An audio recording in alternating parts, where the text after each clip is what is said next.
So today our lesson is about surface area, and I was trying to figure out the best way to show you from home how we can find surface area. And I thought, what's something everybody loves? Presents. I love presents. I love getting something special. I love figuring out what's inside. I used to be a snooper and figure out what it was and try and figure out, what was in my birthday gifts. But now I am pretty good and patient and like to wait and see what the surprise is inside, okay? Well, you're probably asking, what does a present have to do with surface area? Well, surface area is the area of all the sides of a rectangular prism put together, all the outside surfaces, okay? So we've been finding area of just one rectangle or one triangle, and this for surface area is finding the area of all the sides and putting them together, okay? So if you unwrap a present, okay, and you take off all the wrapping paper, I'm sure you don't normally do it this nice and neat. You probably just rip it right open, right?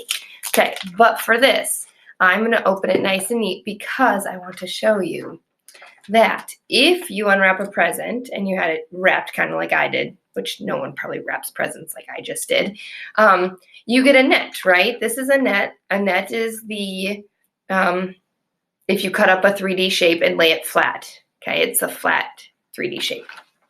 But what I did is I labeled my net. So, okay, when we're finding surface area, we would find the area of box A, box B, and box C. And if you notice, I have 2 A's, 2 B's, and 2 C's. And that's because there's a top and a bottom, a front and a back, and 2 sides. So here's the top, here's the bottom, here are the 2 sides, and here's the front and the back. Okay, so I just labeled it like that so you could see when I start showing you problems what it's going to look like when it's laid out. So the cool thing about the wrapping paper I have at home, if you can see it, it has all these little squares in it, okay? Each of those squares is 1 by 1. So if we were to find the area of just this A box, okay, I can count 1, 2, 3, 4, 5, 6 squares across, and 1, 2, 3, 4, 5, 6 squares down. So I could tell you the area of just the rectangle or square. I guess it's a 6 by 6. So the square of A would be 36 inches squared. And so to find the area of the whole thing, we could just count all the squares in the whole thing. But instead, I'm going to show you the method we can use to find A, B, and C, and then put them all together. So let's check it out. Hey everyone, so let's pretend that our gift box isn't unwrapped and we just have that plain old box that we're trying to figure out what the surface area is. So what I like to do first is I like to label each side with a letter. So I have A, B, and C. And the reason that I only have 3 letters is because there's 2 of each of the sides, right? Each of the faces. There's a front and a back, so they're each B. There's a top and a bottom, so they're each A, they're the same. And there's 2 C's each side, okay? So as soon as we figure out A, B, and C, we can just double what we have, okay? So we'll do A first. If we look at A, we don't have any measurements here, but we can use the other measurements that we already have. So we have 6 on the bottom, that means 6 is here and 6 is here, okay? Then we know this slant is 6, so this slant is 6. So if we were going to draw out an example of face A, we would have something that looks kind of like this, right? And it's going to be a 6 by 6, okay? And if you remember from a couple weeks ago, we were talking about area of a rectangle. And to find that, we take base times height. So we're going to multiply 6 times 6. And that will give us 36.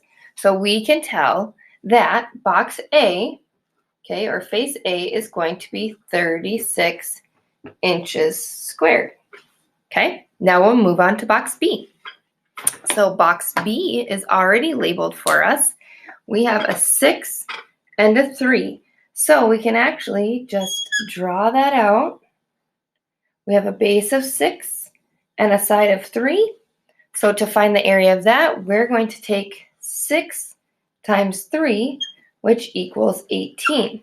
So side B is going to equal 18 inches squared. Okay, so we have one side left. We have C.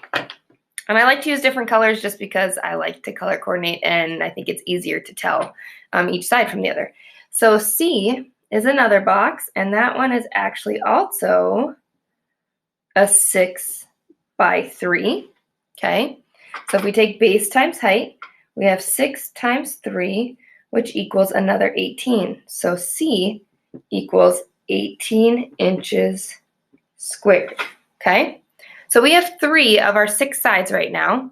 I'm going to show you what the next step is. Okay, I needed to clear my board. There's just not as big of a whiteboard at my house than I have at school. So, all right, so I just labeled our box. So we have A is 36, B is 18, and C is 18. So now what we can do is we can figure out all those sides together. So if we have A is 36, B is 18, and C is 18, we're going to add those together. So 6 plus 8 is going to equal 14, plus another 8 is going to equal 22. So we're going to put a 2 and carry the other 2, carry the 10s. All right, so now we have 2 plus 3 is 5, plus 1 is 6, plus 1 is 7. So we have 72 inches squared. But if you remember, that's only one of each side, right? We know we have a top and a bottom, a front and a back, and 2 sides. So what we need to make sure to do is we have to double that, okay? We've only done 3 of our 6 faces on our rectangular prism. So we're going to take 72 times 2, okay? So we have 2 times 2 is 4, and 2 times 7 is 14. So our whole entire surface area of that entire box, all the sides put together, is 144 inches squared.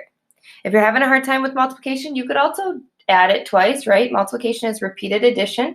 So we would have 72 plus 72 would still equal our 144 inches squared. Okay? The secret word for this video is autumn. That's my dog's name. She's not amused, as you can see. Okay, so we're going to do one more surface area problem. I tried to draw it nice and big for you so you can see it. So we have a base of 5, a width of 2, and a height of 10. Okay, so we are going to find the area of each of these front sides that we can see, and then just know that we're going to double it because there's 2 of each face. So if we call the front A, okay, we're going to take the base, which is 5, times the height, which is 10. So 5 times 10 would be 50, okay? So A equals 50. All right, let's do another side. Let's call this side B. Now we know that the base is 2. This part right here is 2. But it's not labeled the height, okay? But we can tell that all these ones going vertically are the same. So if this one over here is 10, then these over here are also 10. So if I label this with a 10, we know that B is going to be 2 times 10, which is 20. So B equals 20. All right, so now we just are left with C, the final, the top, okay? So we have C. We don't have anything labeled here, but we can tell again that if we go across, down here it's 5, so up here must be 5. And any of these ones that are angled are 2. So we know that C is going to be a 5 by 2, and 5 times 2 is 10. So C equals 10, okay? Now, do you remember from a couple minutes ago what we did to find the surface area? Okay, we're going to add up all these 3 sides that we have. So 0 plus 0 plus 0 will be 0. 5 plus 2 plus 1 will be 8. So we know that these 3 sides together are going to be 80. okay? But that's only half the box, right? We have 2 A's, we have 2 B's, and we have 2 C's. So we need to take this times 2. 2 times 0 is 0, and 2 times 8 is 16, okay? And if we just say they're inches squared, okay? The surface area of this box, like if we wanted to wrap it like a present like we did the other one, or we wanted to paint all the sides, and we needed to know how much area there is on the whole entire box, we would say 160 inches squared. Okay, or square inches, you can do it either way. Okay, so now we know the mystery. We know that if we were trying to figure out the surface area of all this wrapping paper or just the plain old box, it would be 144 inches squared. If we were to count all those little squares I showed you earlier, there would be 144 of them. So hopefully you enjoyed this lesson, and I'll talk to you soon. Have a great day.